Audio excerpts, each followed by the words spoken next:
Izin Pak Kiai. Ya. Alhamdulillahilladzi ja'alana wa syarrafana bizatil Muhammadiyah. Asyhadu an la ilaha illallah wa asyhadu anna Muhammadan abduhu wa rasuluh. Allahumma salli wa sallim wa barik ala sayyidil wujud, sayyidil qaunain, sayyidil thaqalain, sayyidina Muhammad wa ala alihi wa ashabihi wa li baitihi wa zurriyyatihi ajma'in, amma ba'du. Pak Kiai, para masyayikh, para muallim, dan wabil khusus adenda para santri, selamat merayakan, memperingati kelahiran baginda Nabi Muhammad sallallahu alaihi wasallam. Kalau orang beradab kepada Nabi, di alam ruh dia bernama Ahmad, di alam nyata ini bernama Muhammad. Dia sama. Tapi ada orang ngaji ilmu hakikat, tapi hakikatnya bukan hakikat Muhammadiyah, hakikatnya hakikat iblisiyah.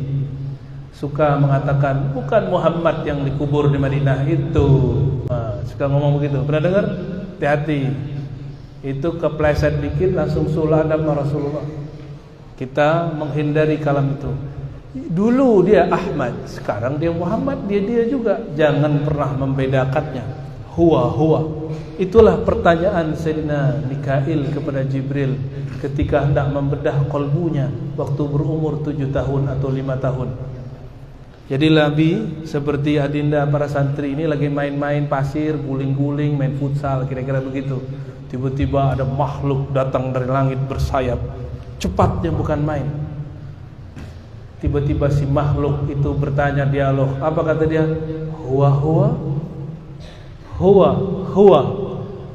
Ahmad, huwa Muhammad, gitu maksudnya. Apakah dia yang kita bicarakan di langit itu? Kata Sayyidina Jibril, karena dia sudah menunggu, bahkan baru diizinkan memandang nurnya setelah bersalawat ribuan tahun, sehingga salawat itu sekarang kita sebut salawat Jibril.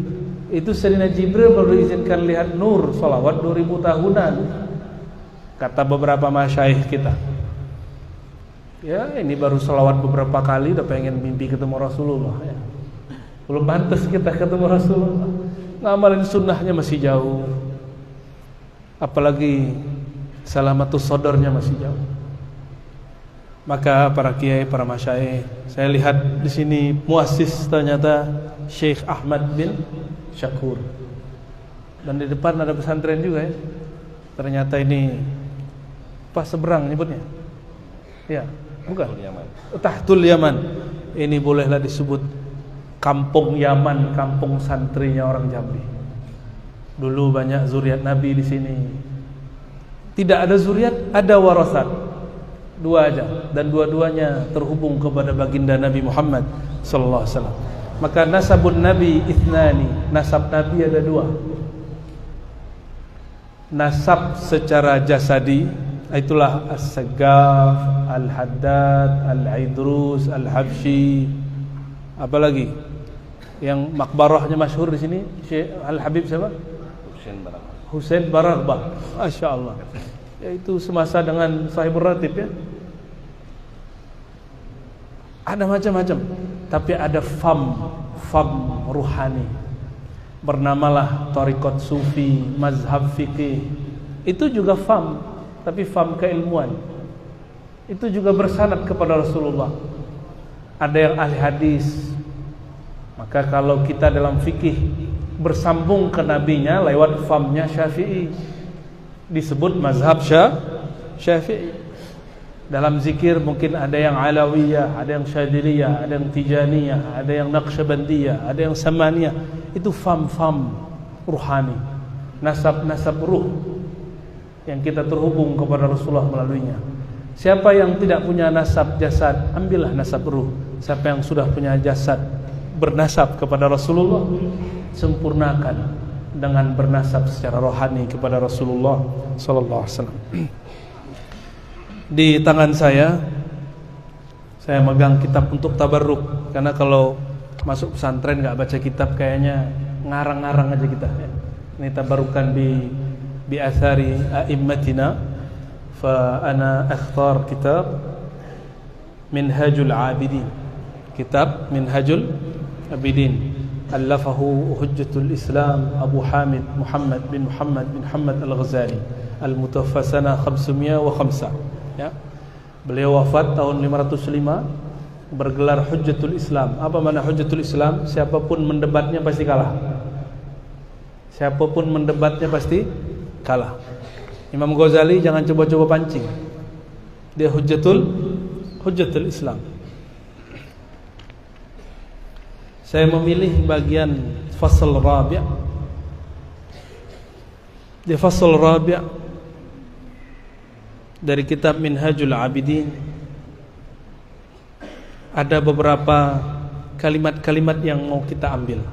Ini tidak mengikuti metode lama. Kalau metode lama mulai dari awal harfan khatam.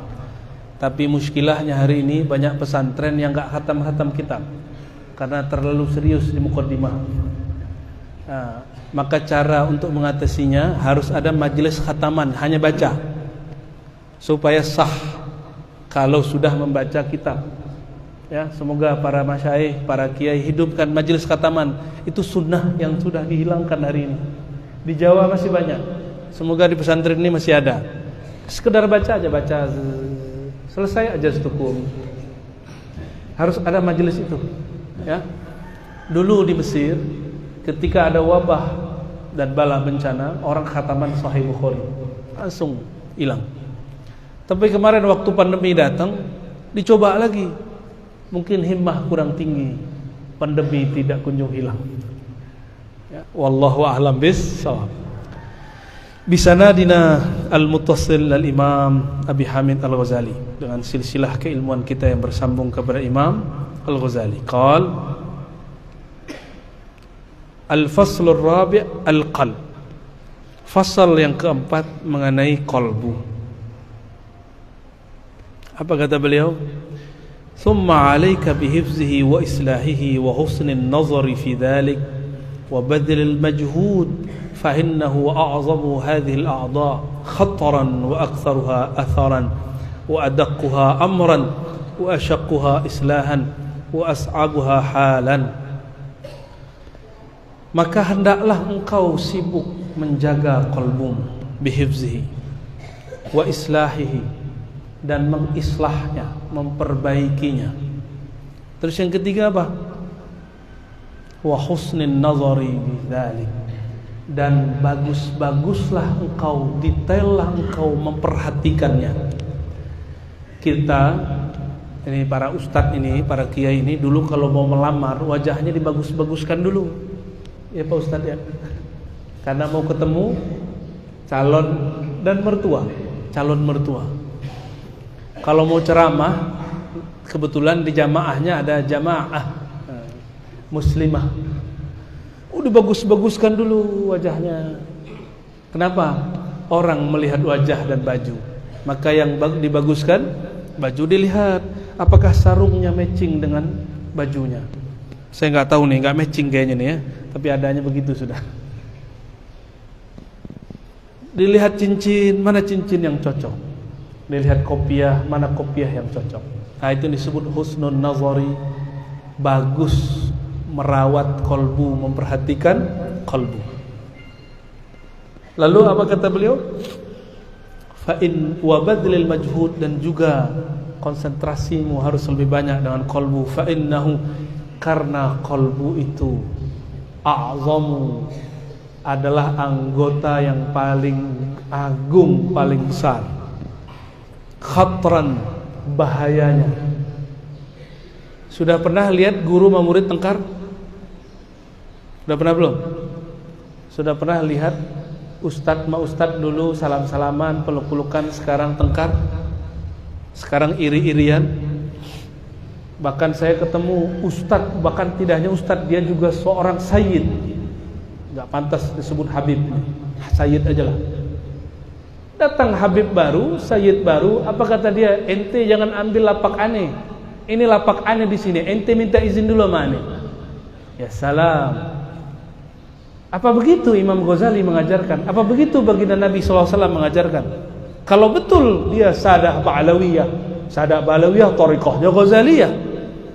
Imam Ghazali mengatakan, jika engkau melihat muridmu diajar oleh guru yang lain, bersyukurlah. Kenapa? Berarti tugasmu sudah berkurang. Kalau ada dai baru, muallim baru datang, jangan iri. Katakan syukran laka ya Rabb. Terima kasih ya Allah. Kenapa? Tugas kita dibantunya, diringankannya. Saya ini mengkader orang lama, tapi belum banyak hasilnya. Cuma beberapa yang jadi. Susah loh kader orang. Tiba-tiba Allah kirim orang mau berdakwah di sekitar kita. Akhirnya jamaah kita juga ngaji kepada dia. Tugas kita berkurang enggak? Tapi kawan lain, lapak dia yang berkurang.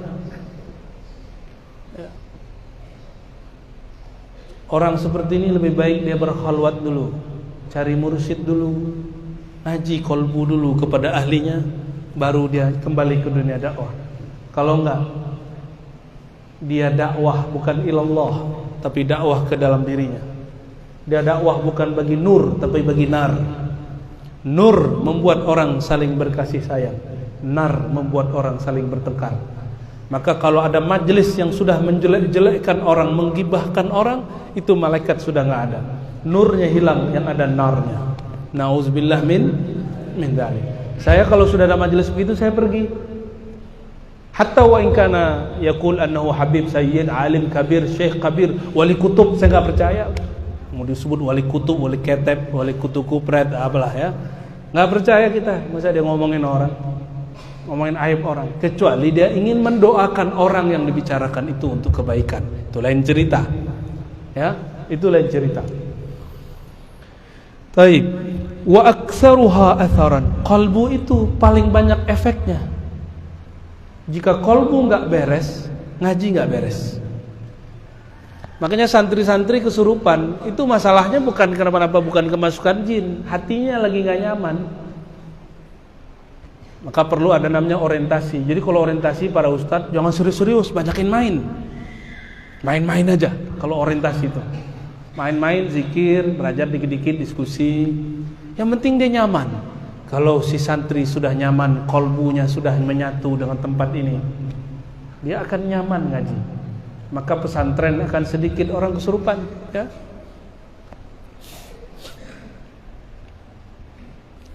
Wa azkur, kata beliau, ya. Cuma adaqquha amran wa asyaqquha islahan wa as'abuha halan. Hati ini paling sulit dibenerin. Karena ada orang mau mengislah kolbu tapi pakai ilmu yang bukan ilmu kolbu, tambah rusak. Ingin mengislah kolbu tapi memperdalam bahsul masail, nggak nyambung. Bahsul masail dalam bab fikih, ya, fikih bahsul masail, kita cari-cari masalah. Tapi orang bahsul masail wajib bertasawuf. Kalau nggak nanti dia cari bahsul masail sama gurunya, cari-cari masalah nanti sama orang lain yang nggak perlu dia cari masalah. Sehingga benarlah kata Imam Ghazali, ilmu itu tetap ada afatnya, afatul ilm, benar. Afatnya ilmu, aibnya ilmu.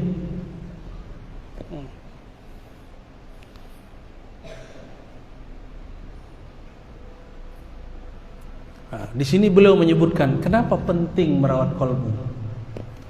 Allah Subhanahu wa taala berkalam, ya.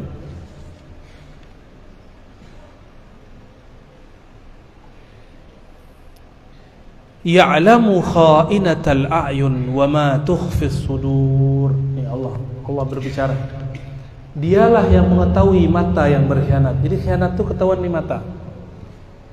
Bahaya nih. Bahaya Pak mata. Mata-mata tertentu bisa mengenal mata pengkhianat. Orang bermain mata, nah itu istilahnya. Bermain mata. Nah, hati-hati. Dulu di zaman Rasulullah, para munafik itu main mata terus. Maka disebut Allah Maha mengetahui khainatal a'yun. khianatnya mata. Wa ma tukhfis sudur, dan apa yang disembunyikan di dalam qalbu, di dalam sudur, dada. Kalau Ar-Razi tidak tahu. Pak Kiai bisa baca isi hati santri Pak Kiai? Tak bisa Pak Kiai, sama kita berarti. Buya bisa Buya? Bisa baca isi hati orang? Sepertinya belum tidur malam ini. Ya. Kita ini tidak sanggup mengakses ke dalam kolbu kecuali Allah bukakan kolbu ini. Kalau sudah bisa masuk ke dalam kolbu ini, baru bisa masuk ke kolbu orang. Kalau sudah bisa masuk ke alam akal, baru bisa masuk ke akal orang. Yang tahu isi kolbu siapa?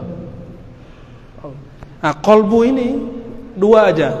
Ada sudurul mu'minin, ada sudurul munafiqin. Sudurul mu'minin kuburul anwar. Dadanya orang-orang beriman itu kuburan ma'rifat, kuburan ma'rifat, iman, zikir. Kuburannya, maksud kuburan itu tempat tersimpan. Lain dengan sudurul kafirin munafikin, ya. Maka disebutkan di bagian bawah, annal qalba khazanatu kulli jauharin lil abdi.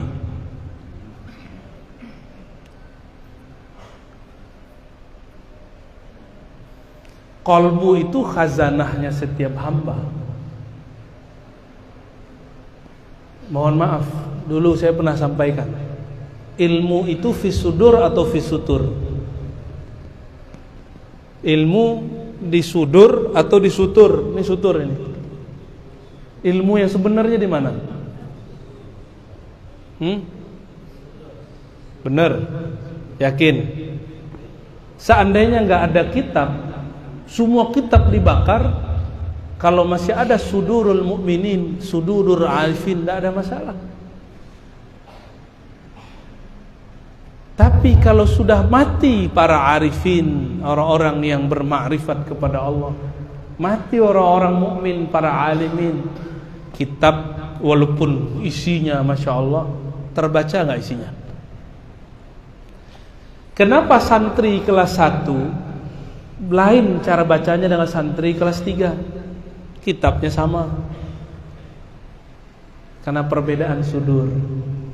Kenapa ustadz ngaji gurunya baru 5, beda hasilnya dengan ustadz gurunya 10?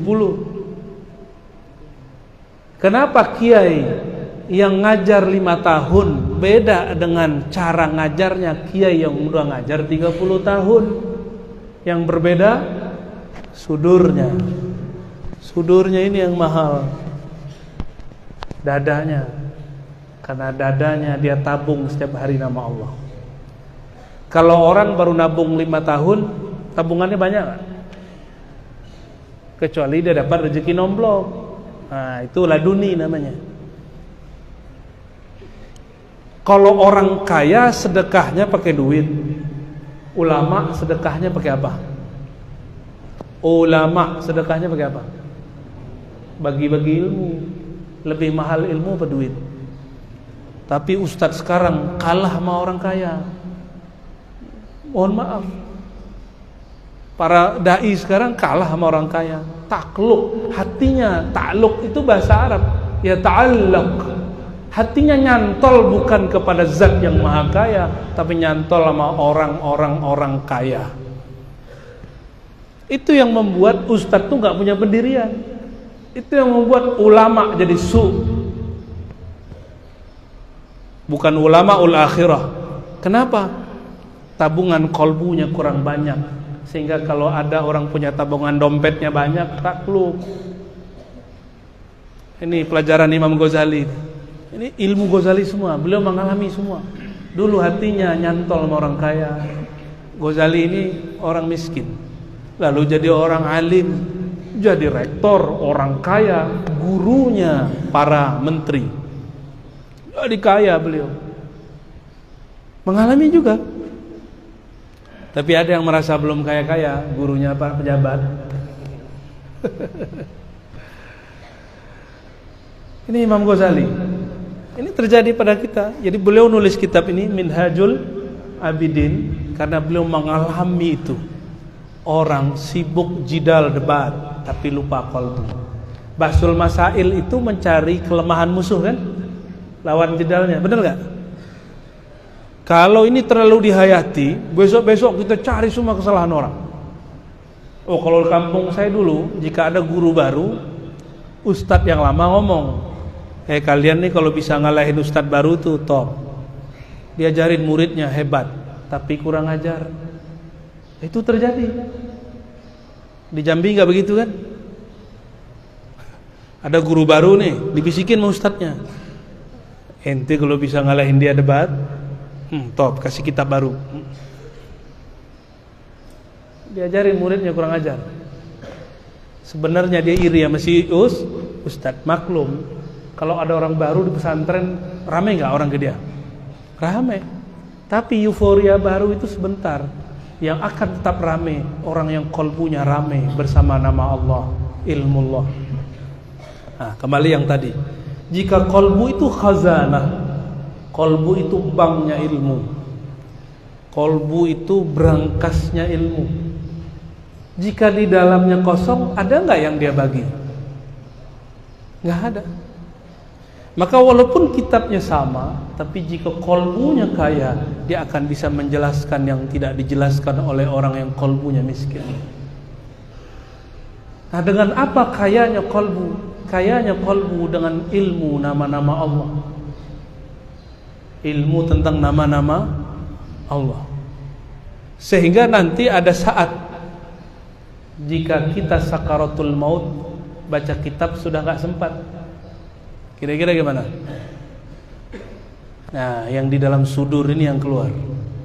Itulah makna isyari daripada surat Zalzalah.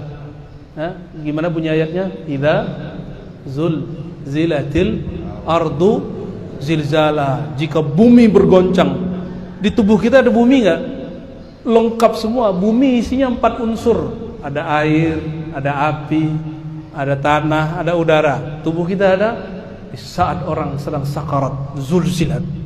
Terus ayat berikutnya apa? Wa akhrajatil ardu.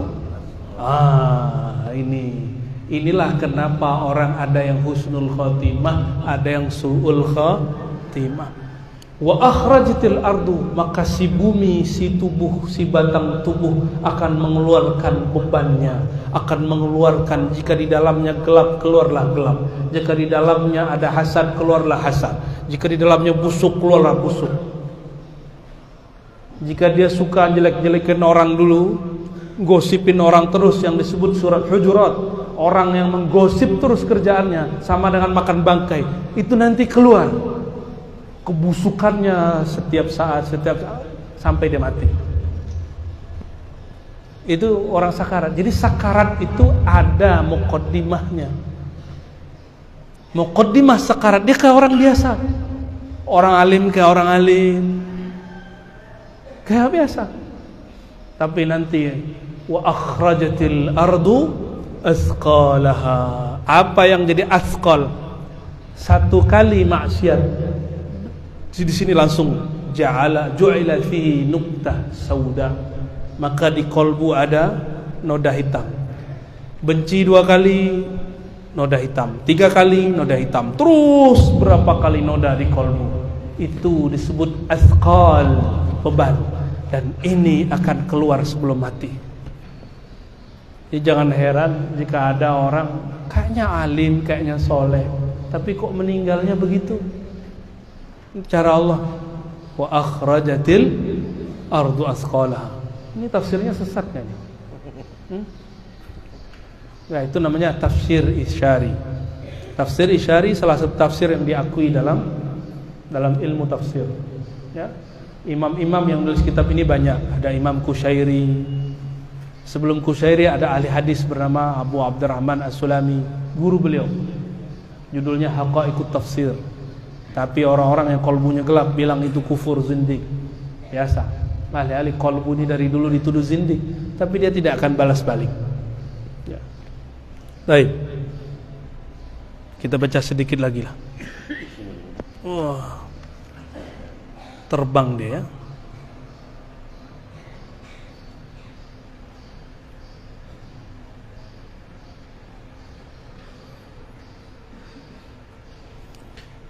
Jadi 5 hal yang harus diketahui dari kolbu. Pertama, Allah Ta'ala selalu memandang kolbu. Yang kedua, itu dari Quran ya. Sekarang dari hadis. La yanzuru ila suwarikum wa absyarikum, innama yanzuru ila qulubikum. Sama. Allah enggak pandang jasadmu. Saya pakai begini keren ya? Keren enggak? Cantik apa gagah? Cantik apa gagah? Pakai sarung mereknya Masya Allah ya. Tapi lebih keren ini nih, sarung batik ini nih ya. Oleh makhluk terlihat keren, tapi Khalik tidak lihat jasad. Khalik lihat yang dia tiupkan ke dalam diri. Itu yang Allah lihat. Allah meniupkan ruh, lalu dikasih wadah namanya qalbu. Dilihatlah wadahnya, apakah dia masih bersama Allah atau tidak. Allah setiap hari, setiap saat, setiap detik. Karena detik itu berlaku bagi makhluk, tapi tidak berlaku bagi Allah. Allah mengatakan, Anad dahru, la tasubud dahr, anad dahr. Akulah sang waktu. Maka ada namanya zikir anfas, zikir setiap tarikan nafas. Zikir setiap tarikan nafas. Itu thariqatnya Nabi Muhammad SAW, yang mana beliau yazkurullah fi kulli ahyani, zikir setiap detik, setiap nafas. Fal qalbu idzan mawdi'u nazari rabbil alamin, faya 'ajaban mimma yahtammu biwajhi alladhi huwa mawdi'u nazaril khalq, fayughsiluhu wa yunazzifuhu min al-aqdar wal adnas وزينه بما أمكنه لئلا يطلع مخلوق فيه على عيب ولا يتم بقلبي الذي هو موضع نظر رب العالمين. Kata Ghazali, sungguh faya ajaban, sungguhlah aneh, ada orang malu di wajahnya ada kelihatan aib. Makanya cowok-cowok ini ada yang klimis-klimis, tuh nggak klimis-klimis, punya pembersih apa namanya, cleanser, cleaning service, skincare, betul gitu namanya. Antum pakai ya? Kalau kita nggak pakai. Saya terakhir pakai kuliah waktu semester 1. Habis itu nggak lagi. Karena ternyata kawan saya wajahnya pas-pasan, dideketin cewek dan ceweknya seneng sekali sama dia. Wajahnya pas-pasan, wajahnya nggak ada plus-plusnya lah. Di situ kita mulai berpikir, lawan jenis ini nggak hanya lihat wajah. Oh, buktinya wajahnya nilainya cuma 5, tapi ceweknya wajahnya nilainya 9. Udah dibuang tuh, merek-merek macam-macam. Tapi kita, nah nih santri-santri ini, tiba-tiba kopiahnya digini-giniin, padahal mau miring ke kiri, ke kanan, ke depan, nggak ngaruh, nggak nambah plus. Bener ya? Mukanya diginiin, kirain tambah kinclong, malah gores. Untuk apa kita lakukan semua?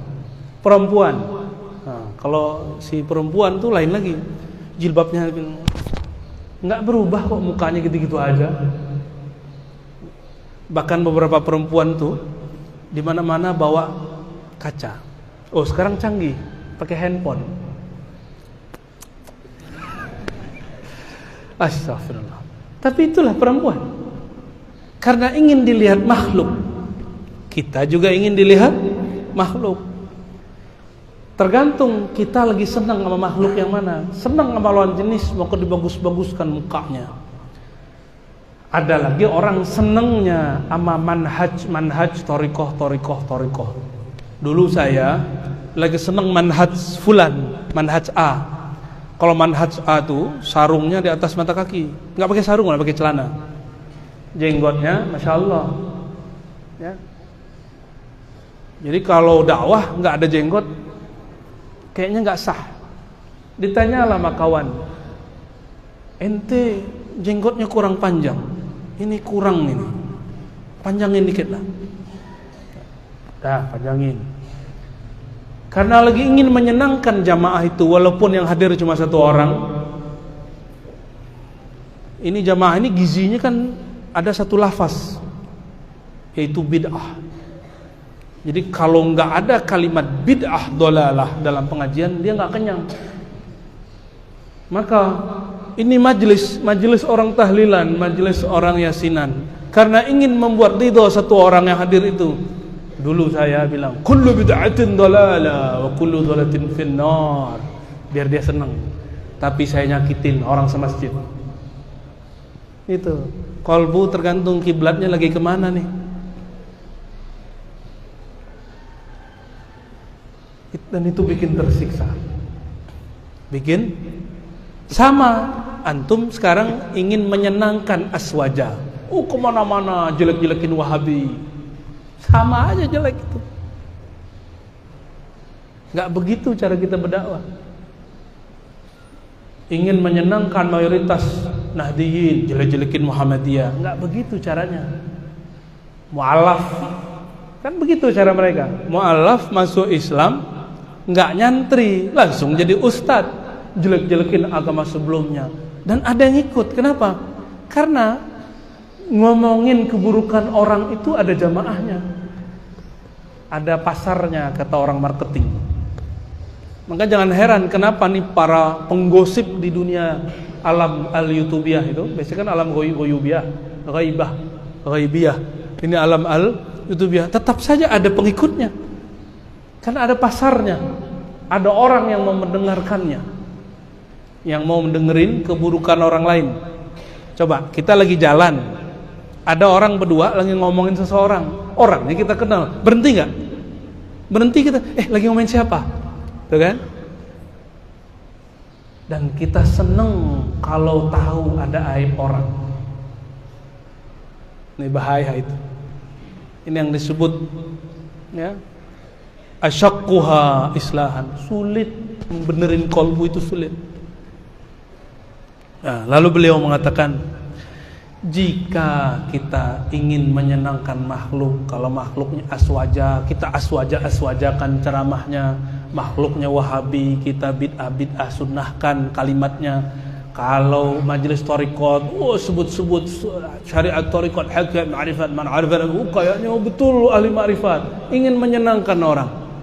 Kapan kita hendak berceramah, mengajar, ingin membuat Allah ridho? Nah, ini tantangan juga untuk para dai. Ya, kita ini dakwah bukan untuk menyenangkan makhluk, tapi untuk menyenangkan Khalik. Makanya dakwah itu disebut ilallah, wa man ahsanu qawlan mimman da'a ilallah. Ini jamnya jam 5 terus nih. Jam aneh sahih enggak? Sahih. Maaf Pak Kiai. Soalnya pesawatnya jam berapa pesawat? Jam 11. Oke, sebentar lagi lah ya.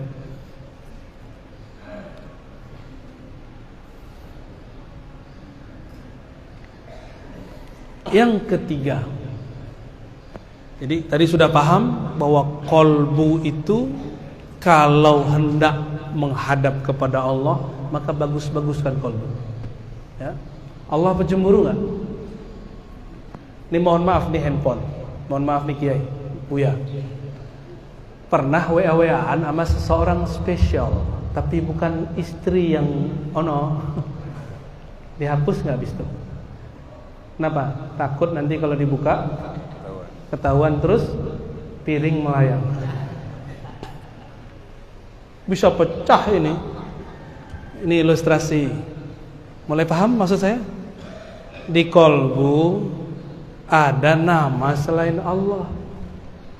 Berani nggak menghadap Allah? Maka sebelum masuk masjid jangan langsung masuk masjid. Diam sebentar saja. baca salam kepada Rasulullah. Itu cara menetralkannya. Walaupun hati belum bersih-bersih amat, semoga berkah salawat Allah mandikan kita dengan nur Nabi Muhammad SAW. Orang masuk masjid nggak baca salawat, itu ada yang mukanya kayak guguk, ada yang kayak kera, ada yang kayak monyet. Lengkap semua.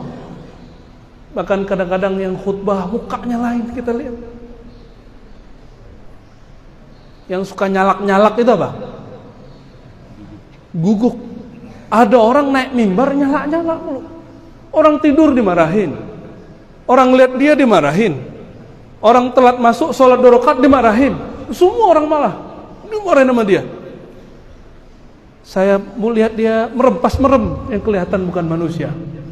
Nah itu ngerinya kalau merem lagi khutbah tuh ya. Ya. Nggak kelihatan orang. Semoga halu ya. Ternyata dia bawa karakter. Dia masuk masjid dengan sama saya ustaz, saya kiai, saya khotib di sini. Dia bawa kesombongan itu masuk masjid. Padahal dia sedang masuk ke rumah Allah. Dia harusnya merendahkan dirinya di hadapan Allah. Ini saya duduk di atas karena disuruh Pak Kiai. Kalau nggak berani. Ya. Kalau belum di bawah saya di bawah. Ya. Walaupun nggak kelihatan nama jamaah di belakang. Kalau kita pulang ke rumah, dulu nih Kiai El Buya ini, El Buya Marbutin ini pernah lagi asyik-asyikan WA-WAan sama some girl, akhwat, atau muslimat, atau fatayat. Pas pulang dihapus. Kenapa? Tidak mau terlihat oleh kekasih yang ada di rumah. Begitulah menyikapi kolbu. Kalau mau masuk ke rumahnya, ingin berdiri di atas sajadah, bersihkan dulu, istighfarkan kolbu. Allah senang. Allah senang melihat orang istighfar. Astagfirullah ya Allah, aku belum khusyuk ya Allah, tapi ingin menghadapmu ya Allah. Dan itu Allah suka daripada orang yang merasa sok suci. Ya, bawa semua dosa kita kepada Allah, Allah bersihkan. Ya. Dan yang ketiga, al-qalb, ya'annal qalba malikun muta' wa ra'isun muttaba' fal a'dha'u kulluha taba'un. Nah, jangan dibalik. Qalbu itu raja. Raja itu pengikut atau diikut? Pemimpin atau dipimpin? Maka seorang mu'alim, seorang muslim, seorang mukmin, idealnya dia mengikuti selera kolbu yang bening itu, bukan selera jamaah. Ya. Ada yang dakwah atas selera jamaah, nyenengin. Karena orang lagi ngomongin Sambo di mana-mana, khotbah nyebut nama Sambo. Dia nggak pernah merasa diomongin orang. Ente coba sekali aja di-quote sama orang, disebut namanya di Facebook, dijelek-jelekin, pasti sakit hati. Saya punya sahabat begitu, namanya disebut, nggak terima, langsung dia datangin orangnya. Itu baru disebut, yang nyebut baru satu. Gimana kalau yang nyebut se-Indonesia? Coba taruh badan kita di posisi dia. Kita nggak meridhoi perbuatan dia, tapi ngomongin orang lain dengan orang itu bermasalah itu lain. Itu berlainan ya. Sepesantren ngomongin buruknya kita, sekelas, gak usah sepesantren, di kelas. Nih adik-adik ini di kamar, di kelas diomongin sama teman sekelas, nyaman gak? Nih ingat-ingat kalian kalau nanti jadi ustadz, jangan pernah ngomongin pejabat ke, nyebut nama, jangan. Pejabatkah, siapakah, ustadzkah yang bermasalah di majelis secara terbuka. Kenapa? Itu terjemahan dari kolbu yang rusak. Karena al-lisan tarjuman ma fil fuad. Lisan ini terjemahan yang di dalam fuad. Ma kadzabal fuadu ma ra'a. Ini kaidah. Ma kadzabal fuadu ma ra'a. Ini jadi kaidah. Apa maksudnya? Apa yang di fuadmu engkau terjemahkan lewat lisanmu. Dan dia nggak pernah bohong. Dia nggak akan bohong. Di kolbunya A, keluarnya A. Kolbunya B, keluarnya B. Kalau ketemu kiai Aswajam ngomongin poligami mulu, tapi nggak pernah ada yang poligami, pengen doang. Ketemu fulan ngomongin amplop mulu. Bener gak ada teman begitu? Ngomongin amplop mulu. Katanya ikhlas, sama ikhlas, tapi ngomongin amplop mulu. Berarti di kolbunya emplop. Betul-betul, aduh, ampun benar-benar. Kalau nggak merawat kolbu, langsung jadi dai. Apa kata pensyarah Al-Hikam Ibnu Abbad? Ya. Asy-syuhratu qabla al-kamal sammun qatilun. Nah, ini penutup dari saya. Mungkin nggak sempat sampai 5 sampai 6 ya.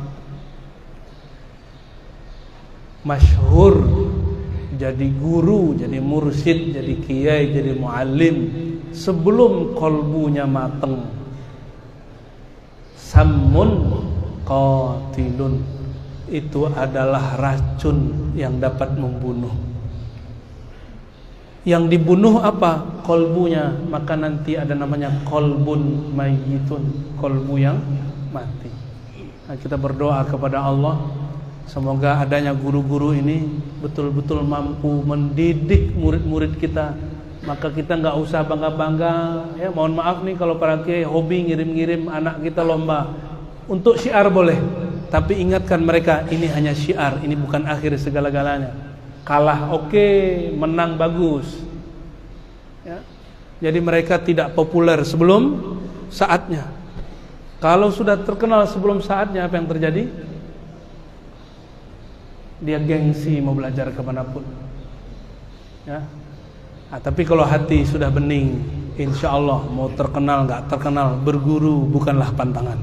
Semoga Allah merawat kolbu para guru kita dan membersihkan hati kita semua, dan menjadikan para santri ini menjadi tentara-tentaranya Allah, menjadi pewaris para ulama yang berdakwahnya nanti hanya karena Allah Ta'ala, cinta kepada Rasulullah.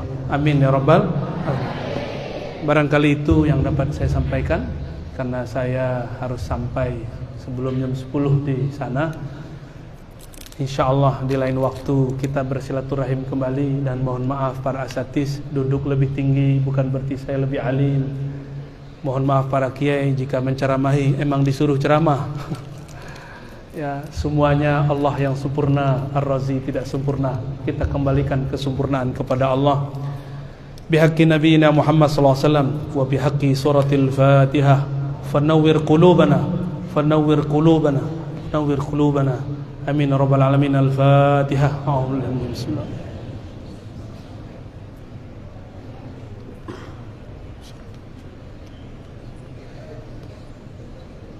Alhamdulillah rabbil alamin.